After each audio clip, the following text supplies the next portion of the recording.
বাবু একটু সরো। আসসালামু আলাইকুম প্রিয় ভাইরা, আমার আরেকটি পেশেন্ট, উনি দীর্ঘদিন ধরে কোমরের সমস্যায় ভুগতেছিল।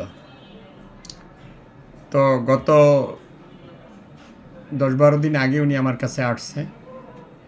আমি ওনাকে একটি মেডিসিন সিলেকশন করে দিয়েছি। তো ওনার মেডিসিন আসছিল কস্টিকাম। কেন? উনি মিষ্টির চেয়ে ঝালটা খেতে পছন্দ করে। মাঝে মাঝে রক, এই যে পায়ের মাছেলের রক টেনে ধরে, এবং সে কিছুটা নার্ভাসনেস কাজ করে এবং প্রতিবাদী। অন্যায়টা সে নিজে সহ্য করতে পারে না এবং অন্যায়টা দেখলে প্রতিবাদ করে। একটু মাংস খেতে পছন্দ করে, যেটা শুকনো মাংস, মানে একটু কষানো মাংসটা সে খেতে পছন্দ করে। তো এই সব মিলে আরও কিছু লক্ষণ আছে, মিলিয়ে আমি কোস্টিকাম তাকে দিয়েছিলাম।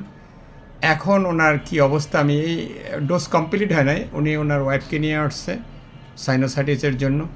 আশা করি সেটাও অলরেডি ঔষধ দিয়ে দিচ্ছি, এটাও ইনশাল্লাহ ভালো হবে। এখন ভাই আপনি তো খাইলেন, কয়দিন হলো? 10-12 দিন। এখন কি অবস্থা? কোমরের ব্যথাটা চলে গেছে? কোমরের ব্যথাটা হালকা কিছু কমতির দিকে আছে, এখন আগের চেয়ে অনেক পরিবর্তন হয়েছে কোমরের ব্যথাটা, কিন্তু মাথাটা এখনো মাথাটা সবেমাত্র ঔষধের কমপ্লিট, একটা ডোজও কমপ্লিট হয় নাই। এটা ভিডিওটা কেন করলাম, যে আমার ঔষধটা সঠিক আছে, আমি যে ঔষধটা সিলেকশন করেছি এটা সঠিক আছে, আপনি ভালো হয়ে যাবেন সম্পূর্ণ।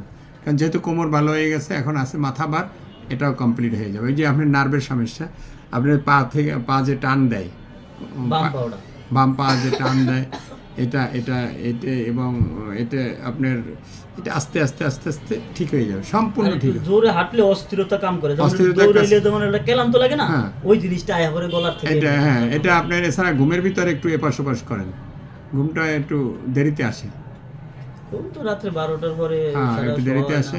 তাই ওনার ওয়াইফ আছে, ইনশাল্লাহ ওনাকেও সাইনোসাইটিসের ঔষধ দিয়েছি। ইনশাল্লাহ আশা করি উনি সম্পূর্ণ ভালো হবে, কারণ আমি 7-8 হাজার সাইনোসাইটিস করেছি এবং এই সাইনোসাইটিস যে করেছি একদম কিওর, একদম কিওর। অসংখ্য ধন্যবাদ আপনাকে। পরিবার এক ডোজ শেষ হয় না, এর ভিতরে আল্লাহর রহমতে অনেকটাই কিওর। আলহামদুলিল্লাহ, আপনি সুস্থ হবেন ইনশাআল্লাহ। আসসালামু আলাইকুম।